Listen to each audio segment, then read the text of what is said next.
Hey, my friends, we will be right back to the show. But I have a question for you.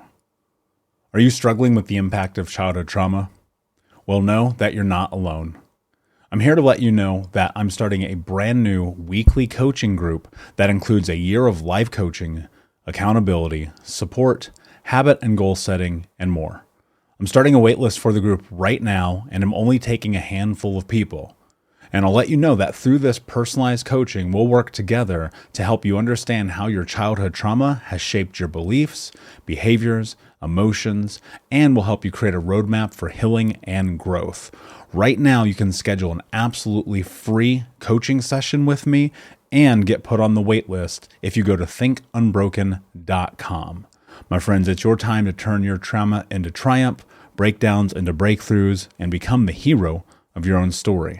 And I'm here to support you in doing that. Just go to thinkunbroken.com to register for a free coaching call with me and to get put on the wait list for the brand new weekly coaching program. Hey, my friends, we will be right back to the show. But I have a question for you. Are you struggling with the impact of childhood trauma? Well, know that you're not alone. I'm here to let you know that I'm starting a brand new weekly coaching group that includes a year of life coaching, accountability, support, habit and goal setting, and more. I'm starting a waitlist for the group right now, and I'm only taking a handful of people.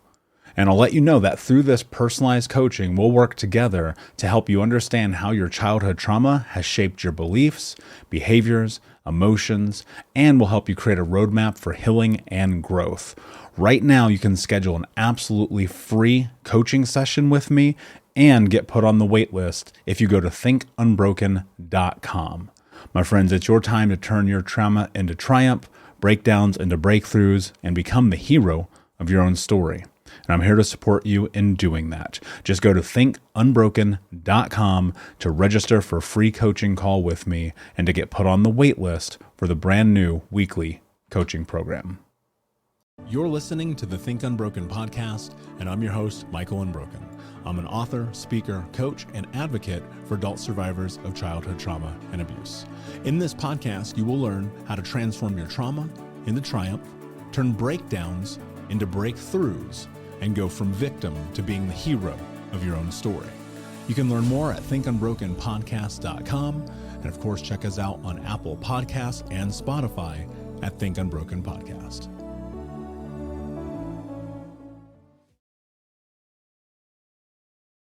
Hey, what's up, Unbroken Nation? Hope you're doing well wherever you are in the world today. I'm very excited to be back with you with another episode with my guest and friend, Dee Evans. My friend, what is happening in your world? How are you? Good. I'm so good. I'm so happy to be here. I'm so happy that you have me out. I'm excited to participate in this podcast. This is actually like my first real podcast, and you reached out to me at an event and inspired me to kind of get out there and get my story out there more. And I haven't done much of that. And so I'm super happy to be here and to be sharing it. Well, I'm pumped that you're here. And here's the thing I think about when I come across incredible people.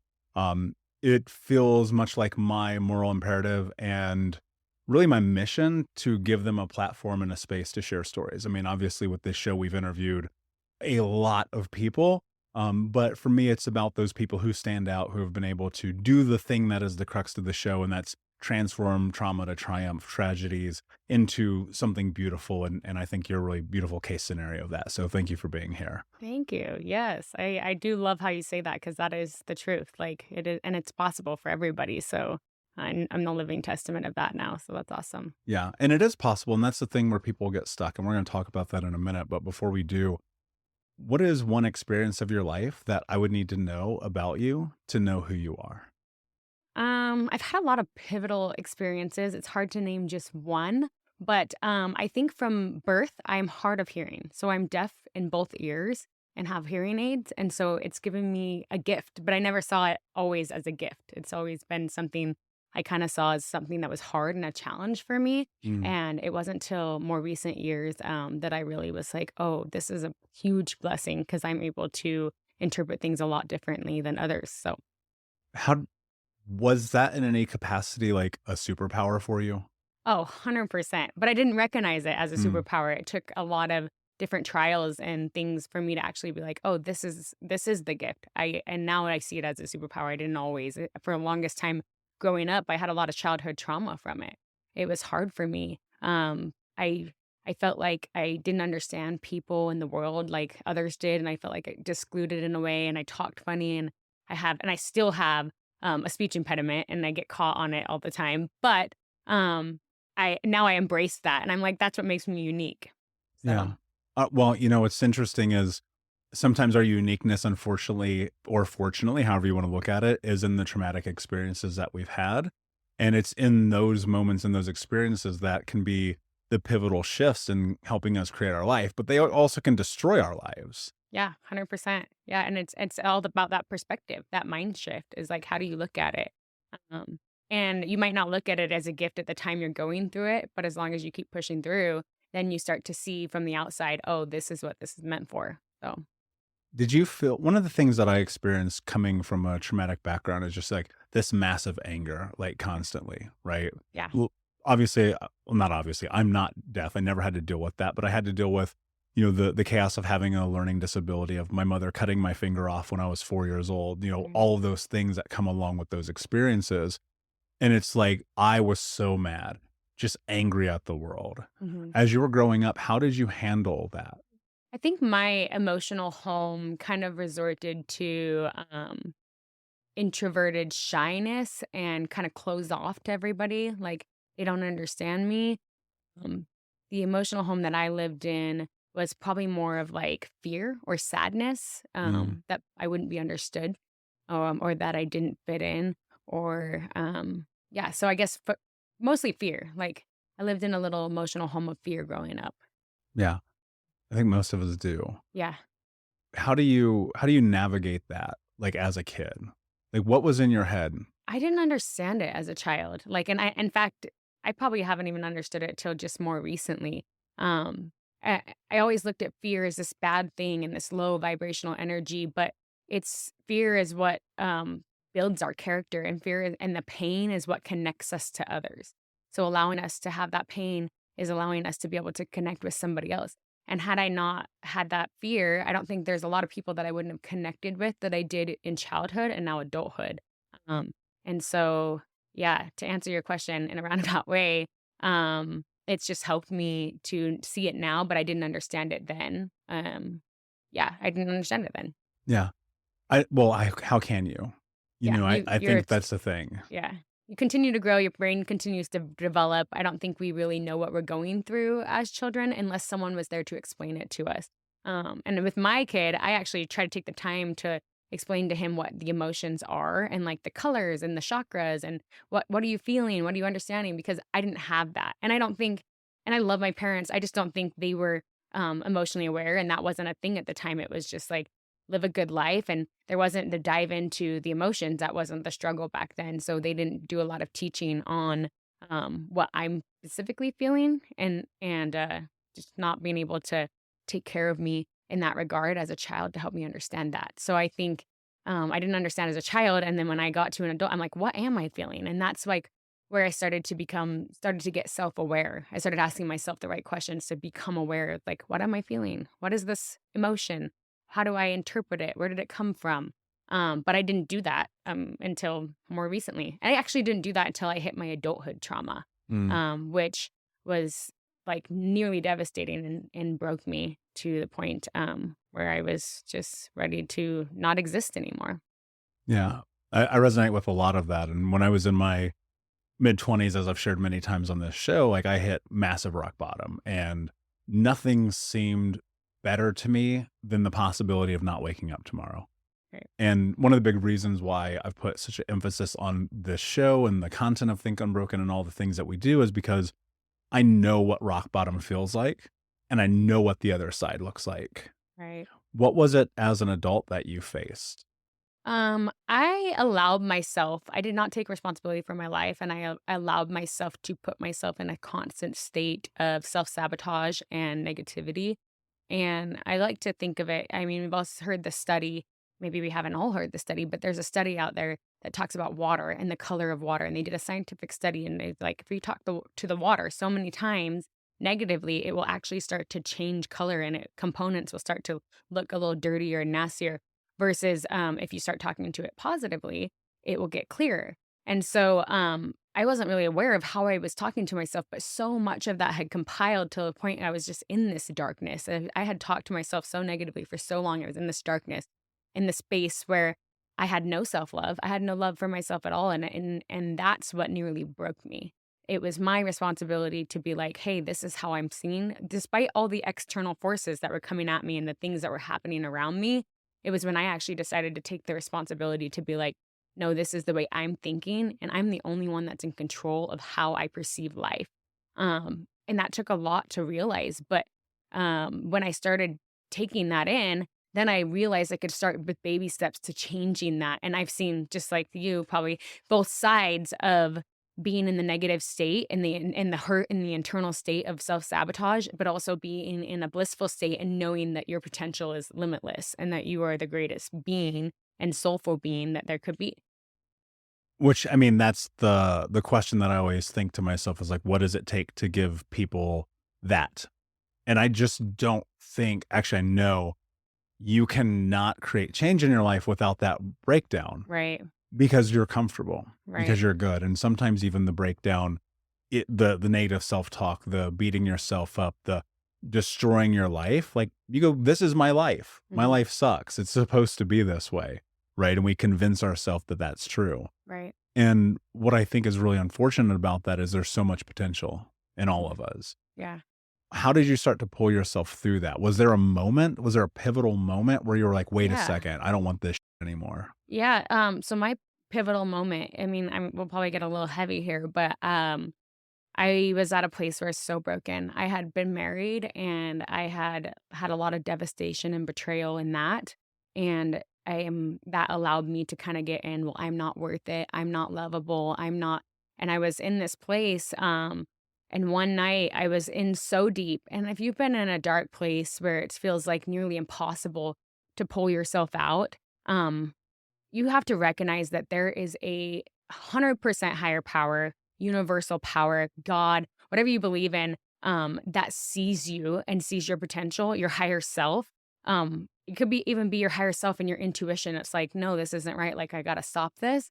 Because when you allow yourself to continue to get in that dark space, it can nearly break you. And so I was in this space where, um, it was a pivotal moment for me. I was laying in the bathtub and I was just trying to calm myself because I was like, I feel so hurt and I feel so heavy and I don't even know what direction to go. And I feel like I'm not going to be here anymore. And I really, in that moment, was so dark that I wanted to slip under the water and basically drown myself. And so it was really hard. I mean, my higher self, my God was like, "No, this is not happening." So there was that resistance there, and honestly, that's what saved me. Hard to explain because everybody has their own personal journey, but that's what saved me. In that moment of brokenness, I realized that I was in so deep, and I realized that, like, this isn't who I am. Like, I'm a mother, I'm a friend, and I started getting these thoughts that weren't mine, and so I know it was from I believe in God. I know it was from my God, our greater source that started trying to feed those into me because, he knew that if I didn't get some kind of positivity, that was gonna be the end for me. And so when I started to feel and see those things that I'm like, I am a mother, I am these things, and I'm like, why am I in this place where I don't see the beauty of the world around me? I don't see the beauty of life, of the people that love me, that are here for me, and I've isolated myself to this lonely, hard place. And that moment, it clicked. I'm like, I am responsible like, and I don't know how I got this or what I got it, but my mess is now my message or my mess becomes my message. I talk about responsibility and responsibility is your ability to respond. So when your intuition or when your power is speaking to you, it's you have the ability to respond to that. And the choice is yours. It's whether you decide to do it or not, that's up to you, but you're in control. And that's when it hit me. I'm like, I can respond to this in a positive way. So I pulled myself out of the bath and I just sat there crying and I felt this all encompassing love for myself. And I felt the light that I am and the potential that I have. And I was like, I have to do something about this. And I know I'm not in a place right now, mental or emotional place, to even be right in my head. But I'm like, what's like one thing that can help me? And I started with this, actually, it's called Healing Through Christ. It's an addiction workbook that someone had given me. And they handed it to me and said, hey, I really think you should work on this workbook. And I was always like, well, I'm not the one with the addiction, so I don't want to deal with it. But that was my first action step is I was like, someone gave me that Healing Through Christ workbook, and I'm going to go open it. And the minute I opened that and looked into step 1, that's where my journey really started. I kind of went through that whole book, and then I was learning so much, and it was bringing so much light and joy to my life that I started compounding on that. I was like, ooh, I'm going to go get a self-help book. And then I jumped into Vex King, and he's very much a self-help, ultimate love guru of positivity and light. And I started reading his Good Vibes, Good Life book. And like these little things started shifting my mentality. And I started journaling. And in fact, I can actually go back to my first journal because I was journaling during the time of hurt too. Not as much as I do now, but I was journaling, and you read my journal entries and it's devastating. It's like someone, it's not even me writing. I'm like, this isn't me. And it's sad to see the same cycle over and over and over again. And then you see this shift and you're like, someone else is writing this book. These are 2 different books. There's a book of worry, fear, shame, guilt, hurt, negativity, not enough, worrisome, trying to save somebody else, versus the book that you read now is like all basically positive affirmations. It's just like, oh, I see myself. I am a light. I have this potential. I get to choose. I have the ability to respond to my life. I can take action on my own internal wellness. And so my mission became internal wellness to external results, because I really do believe it has to start within. You have to believe in yourself, and you have to start feeding yourself just like that water for it to start to clear up and for you to start to become a light. And when I put 2 pictures side by side, when I was the person in that depth place, which I love that person because it built my character, and that pain now connects me to others. I'm so much able to empathize and understand others because of that pain. So now I have that and the person I am now, and I put those 2 to side by side, and you can just see the light. You can just see it's drawn into because of the work that I put in. But it's possible for everybody, and their story might not be a pivotal moment where those thoughts start feeding in, but it might be a person, or it might be just a walk in nature. Like it might be their own intuition. It might be higher power. It might be a thought of a pet or an animal or loved one or whatever. But those kind of things, your intuition is constantly feeding those in, and your higher power is constantly feeding those in. It's what do you decide to listen to? Because that's really where you're going to get the best results. Yeah, that's kind of a little bit into what I and thank now. you for sharing that. And, the first thought that came to mind for me was you picking up that book about addiction. And it's like, what's so fascinating, there are these moments in which someone gives us something because they see something in us that we don't want to acknowledge. I had a roommate's girlfriend. I was 20 years old, so a very long time ago. Yeah. Give me a copy of Eckhart Tolle's A New Earth. Mm-hmm. And she was like, you should read this book. And I threw it in the trash can. Because it was like offensive. Because I was like, how dare you? Who the f do you think you are? You're going to tell me what to do? Yeah. And so now here you are in this moment where like, here's this book about addiction, and your brain says, I'm not an addict, but it's like, my ego was very much so there. One of the best things David Meltzer's ever taught me in my entire life, in my work with him, and I love him dearly, is that our egos will always find a way to be offended. Yeah. And yep. And in that moment, you might not have been addicted to drugs or alcohol or whatever, but you were addicted to pain. Yep. You're addicted 100%. To suffering. You're addicted to depression, being fear. The lack of the person that you're capable of being. People don't understand, like, it is an addiction to live in chaos and destroy 100%. Your life. Yeah, to be in a negative energy can be. We'll be right back to the show. But before we do, I want to tell you about today's sponsor, factormills.com, where if you go to factormills.com/unbroken50 and use the code unbroken50, you can get 50% off your first order. That's factormills.com/unbroken50. If you're like me and you are a person who is busy trying to create a life, heal, work on their health, wealth, and relationships, and not to mention deal with the day-to-days of normal life, You do not have time to be going to the grocery store and trying to figure out what you're going to cook every single day of the week. In fact, one time I did the math and I realized I was spending over 15 hours a week at the grocery store and cooking. When I added factor, I got to use that time for myself, for my family, for my friends, for my community, and for my business. And so if you're in the place where you need some more support in the kitchen, head to factormeals.com/unbroken50 and use the code unbroken50 to get 50% off.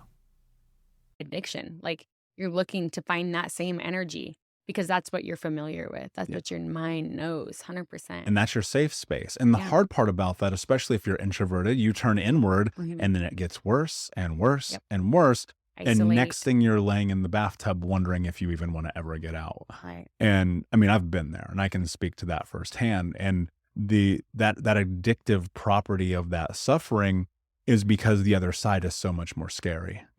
What if Dee did love themselves? What if you did show up? What if you did tap in your potential? Right. And for some people like me, it was like, what if I lost weight? What if I got out of debt? What if I stopped cheating on my girlfriend? What if I stopped smoking sick? What if I could be literally the polar opposite of all the things I said that everyone said I was supposed to be? Right. But you used a word that I don't think people really understand until like the game is on the line. And you're like, I had to make a decision. But you didn't wait till tomorrow. You went and you got that book. How did that moment transform you? Yeah. So, I mean, after I felt that warm embrace, it gave me enough strength to like get that thought into my head. And so that was the first thing that was available to me. And it was on my nightstand. I had tossed it aside because I was like, this isn't irrelevant to me with my ego self-speaking. And I just wanted to stay in a negative spiral. So I picked myself up. And I remember I couldn't even put clothing on. Like I was just so like, when you're in a place of complete shattered brokenness, you just don't even care. And I crawled over to the desk and pulled it off and I laid on the carpet floor there and I opened it up and I just started reading. And that was it. Like I just needed to start reading. And that thought of the book could have came to my mind and I could have sat there and continued to like rock myself and wallow and feel the emotions that I was feeling. But I took an action because I was like, this is my chance. This is my chance to respond. Like I get to respond to this that's speaking to me. There was only one thing that was speaking to me at that time that was a sliver of light. And so that was it. And I took that sliver of light and I crawled over to it and then I got into it. Like, have you ever been in like a flow of things like where it just starts coming and you're just like, whoa. And it took that breaking point for it to wake me up and to get me into the flow state of a different life. And I had to continue to work at it. I think that's my mission as well is your mental and emotional health is just as much of a workout as your physical. And if you're not treating it like that, then you obviously need to reevaluate because that's where you're feeling the hurt and pain and you're like, I can't figure out what to do. Physically, you have to continue to work out for the rest of your life to stay healthy, fit, and in shape so that you can feel good. Mentally and emotionally, you have to have those same exercises, those same workouts, whether it's meditation, journaling, a walk in nature, whatever it is. You have to do those same workouts each day so that you can continue to be mentally and emotionally strong, especially in today's world. And I think so many people don't understand the concept of that yet. And it's like, also, what is the thing that you're going to do? For me, it started with books and then it expanded to conferences and then it expanded to connecting with other people. And then the more people I started connecting with, the more people I had to reach out to and friends to lean on and insight to come and give to me. And then I started learning my own discernment. Like, what resonates with me? What do I need to take in at this time? And then what might be for me at a later time, or I don't maybe resonate with that, but I could see people and I could understand people so much better than I ever had before. Yeah. So I'm grateful for that brokenness. Yeah.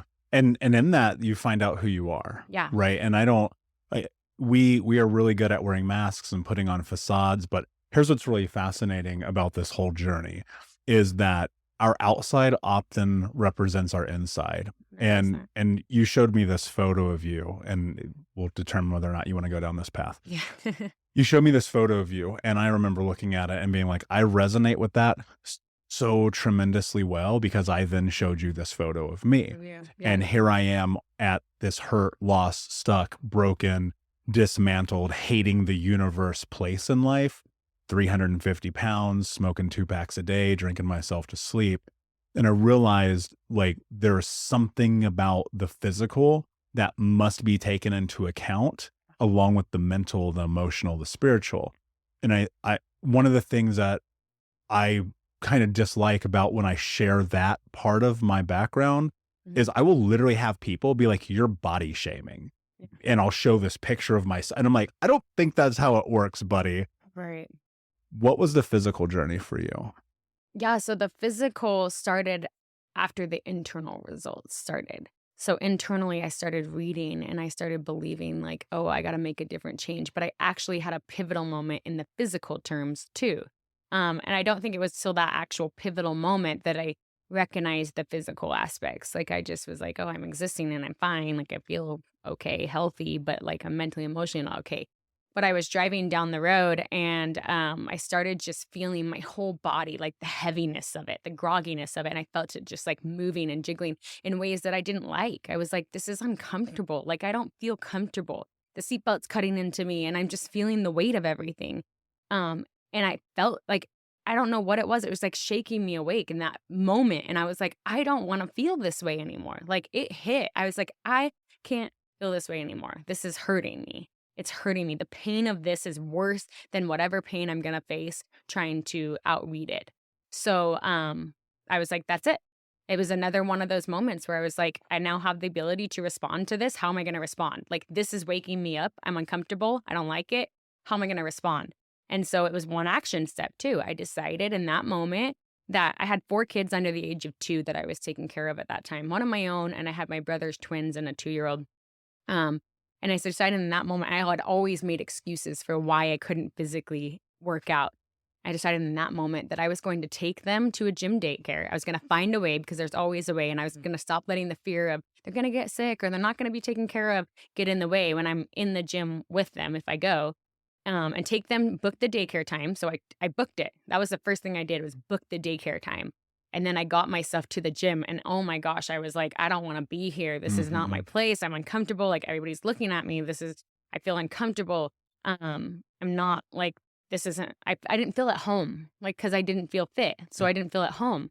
But there was a cardio cinema and I was like, oh, perfect. A dark room where I can watch a movie. Like I'll go hide in there. So that was my first step, but that was my also an action step I took. I responded by just getting to the gym, and then it was like then there was another decision. Once I was at the gym, it was like, "Okay, now what am I gonna do?" Because I don't know what to do. Then it was getting into the cardio cinema. That was my next action step. Once I got in there, I got on the bike, and I just started riding for 45 minutes until the time was up, and I was like, "That wasn't too bad. We'll try that again tomorrow." And so I made a decision the next day to do the same thing. And that started compounding, and then after about 2 months of that, I had lost, about 18 pounds, 15 to 18 pounds, somewhere around there, and I got, like, to a better I was, like, seeing results, and it was just from just moving my body because my body needed to move, and then after that, I decided to go out and hit the weights because I was seeing the people out on the weights, and I'm like, "Man, they look so strong, and they feel good, and they're confident," and, uh and I realized then I started researching that muscle burns more energy than fat. So I was like, ooh, I got to put on some muscle and then it will start utilizing more of my fat stores because they kind of had plateaued from the cardio. And so then I started going out there and I would just sit back. I'm very observant. And I think as part of my hearing impairment, I would sit back and I'd watch, like, okay, this is what they're doing. What are they doing that for? Cool. I think I can try that too. And I started observing and watching all these different exercises. And then even after I was started getting more interested in it, I'd go home and start YouTubing and looking on IG for different exercises. I started implementing all of those different things and trying that out. And then I started losing a lot of weight but it took that one decision moment and it took that one moment for me to respond to my intuition, to my pain, to my uncomfortableness to say, "Hey, it's time for a change." And like now too, knowing that I've been and experienced that kind of pain, it's built my character. I never want to go back there. Like Mhm. I made a commitment to myself to stay healthy and fit and well for life. Mentally now and emotionally, but on top of that physically. So I'm like, if I can encompass all that, that's my goal. Like, Yeah. that's what I'm gonna do.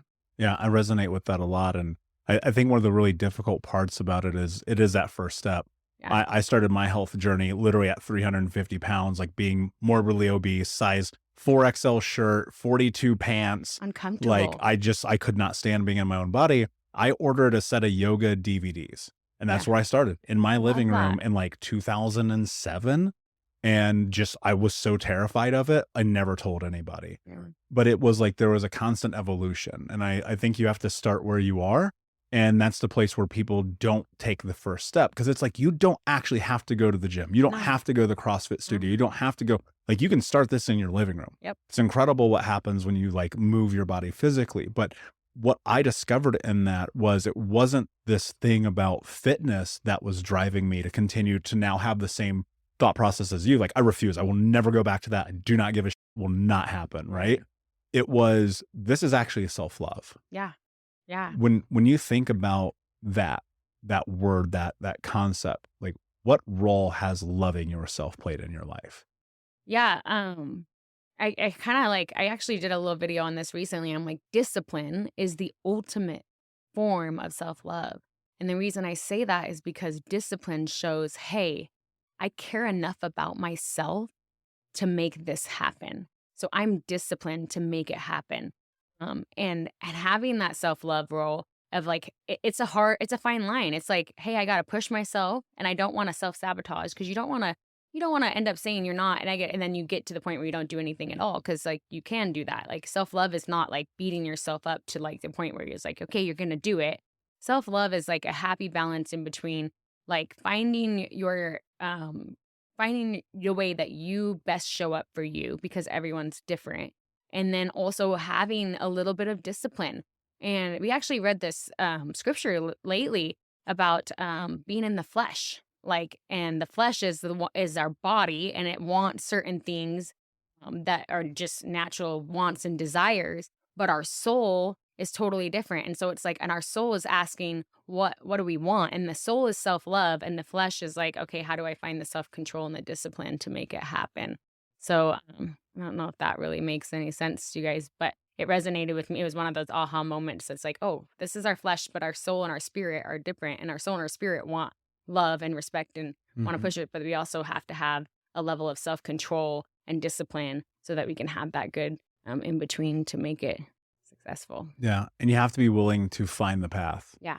Because so many people, and you did it too. I've done it too. I will find every excuse. Right. Show me all the I don't want the kids to get sick. Yeah. What are you talking about right now? It's totally what irrelevant are you doing? to my health. Yeah. Right. And I think a hard part is people are terrified to put themselves first. Yeah. And I think when you step into the healing journey, you must put yourself first. You have to take care of yourself first, because if you don't, the thing that will happen is nothing will change. Right. And then you'll be standing here looking at your life, wondering, why is it the same?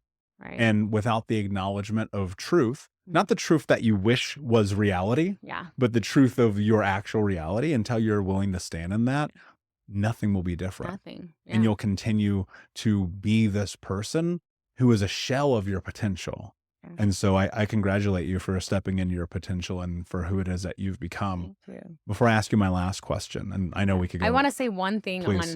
On when you mentioned you had got the yoga DVDs, and that was like, well, your first step. So many people take that first step, but they don't take the follow-up step. It's like, yeah, I'm prepared to change, and they get the DVDs, but then the DVDs get here and they set them aside and they don't even touch them. So in those moments, like what made you, when they got here, what made you actually put it in and be like, hey, I'm ready to take this on? First off, I'm interviewing you. Yeah, I'm curious to know. No, I'm just I can't teasing. help myself. I'm teasing. No, the reality is I was so tired of my own that it was like, do this or die. Yeah. It was so your pain. It was non-negotiable. The greatest understanding of this journey for me, which is one of the things I teach my clients, I teach them in coaching, I write about it in the books, on this podcast constantly, is like, you have to hold yourself to a standard. Yeah. You have to become the person that you're capable of being. You owe it to yourself, your family, your community, your church, your life, the world. And you have the ability. The Matrix is my favorite movie of all time. Neo, also aka the One, has the ability to change the world forever. Yes. We all have the ability to be the one. The one doesn't necessarily mean you have to be on a mic or, standing on stages or building giant businesses. It's like, can you just love yourself? Yeah. Can you be the person to end the generational trauma? Can you create the change? Can you ultimately step into the person that you're capable of being by not negotiating with yourself? Yes. By not playing the game.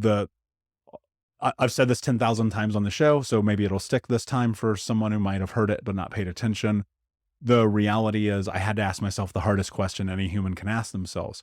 What are you willing to do to have the life that you want to have? Right. My answer was no excuses, just results. Yeah. And I meant it. And for 13 years, I've walked that path. I love that. And that's the only way it changes. I love that. My friend, we're going to have to go deeper on this for Yeah. sure. I'll have you back. Yes. But before I ask you my last question, please tell everyone where they can find you and learn more about you. Yeah. So I'm not huge on social media just because I like to live in the present, but I'm realizing that my social media is my reach. So they can find me on dfit_life on Instagram. And I also host women's events, and that is she_leads_ as well. So both of those platforms are where I'm at right now. And that's where I like to be contacted. So Amazing. that would be the best one. And we'll put the links in the show notes. Guys, go to thinkunbrokenpodcast.com. Look up this episode with Dee. There'll be this and more in the show notes. My last question for you, my friend. What does it mean to you to be unbroken? Means to persevere and to push through, even in your darkest moments. It means to stand up and to listen to your heart's calling and to take action and to respond to your life. Don't let your life take you. You respond to it. Beautifully said. Thank you so much for having me. Of course. Thank you for being here. Unbroken Nation, thank you so much for listening. Please like, subscribe, comment, share, tell a friend. And remember, every time you share this content with someone, you're helping us go a step further to ending generational trauma, transforming trauma to triumph, breakdowns to breakthroughs, and helping people become the hero of their own story. And until next time, my friends, be unbroken. I'll see you. Thank you so much for listening to Think Unbroken. Please share this episode with someone who could use it and help us move forward in our mission of ending generational trauma in our lifetime. And if you would, please take 5 seconds to pop on iTunes or Spotify, hit that 5-star, leave a review, and you can also reach out to us on social at Michael Unbroken or at Think Unbroken. And of course, you can check out our YouTube channel at Think Unbroken. Thank you for being a part of Unbroken Nation, my friends, and until next time, be unbroken. Hey, my friends, we will be right back to the show. But I have a question for you. Are you struggling with the impact of childhood trauma? Well, know that you're not alone. I'm here to let you know that I'm starting a brand new weekly coaching group that includes a year of life coaching, accountability, support, habit and goal setting, and more. I'm starting a waitlist for the group right now, and I'm only taking a handful of people. And I'll let you know that through this personalized coaching, we'll work together to help you understand how your childhood trauma has shaped your beliefs, behaviors, emotions, and will help you create a roadmap for healing and growth. Right now, you can schedule an absolutely free coaching session with me and get put on the wait list if you go to thinkunbroken.com.